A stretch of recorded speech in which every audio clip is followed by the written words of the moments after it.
Described as adult treehouse meets Noah's Ark, new homes in Perth are now being constructed with an effort to preserve existing trees in the city, where low levels of canopy have put humans and wildlife under pressure. Our next report tells you more. It doesn't look like your usual property development, but this is the latest infill development in Perth.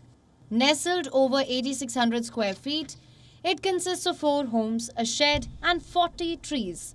This development design is seen as a workable example of developing homes without cutting down trees. And in the near future, it may become a routine proposal. Hence, in an effort to save the ecosystem, new Western Australian planning laws that will come into effect in September will now require a minimum number of trees for any new residential development. Under the new plan, at least 15% of a building location will need to be dedicated to soft landscaping such as a lawn. In many of the developments in the past, the entire block is either roof cover or paving. So we need to encourage tree canopy and ensure that there's more shade, cooler suburbs and also places for animals and birds. According to research, heat generated in urban areas can be greatly reduced with this new approach. The urban forest is so precious and it's such an important part of what makes our community livable. It gets sacrificed, we believe, because that's the only way we can do infill.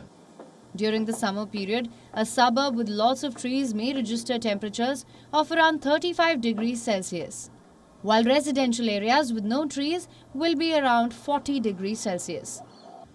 Local authorities hope this new measure will help convince people of the benefits of keeping trees, although it's now up to the market to put their own price on this green space. The European Union's executive arm has given a go-ahead to farm buyout schemes worth nearly $1.65 billion by the Dutch government. The Netherlands government wants to drastically cut emissions of pollutants, predominantly nitrogen oxide and ammonia, by 50% by 2030. The Dutch strategy involves buying up and halting work at farms responsible for large-scale emissions of nitrogen. The schemes will improve the EU-designated areas of vulnerable nature and will promote more sustainable and environment-friendly production in the livestock sector. The Dutch central government has tasked provincial legislatures with formulating and implementing specific proposals to reduce nitrogen emissions.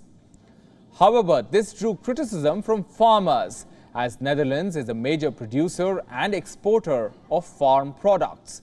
Farmers held several large demonstrations blocking highways and supermarket warehouses last year to protest these measures, which they describe as an existential threat to their way of life.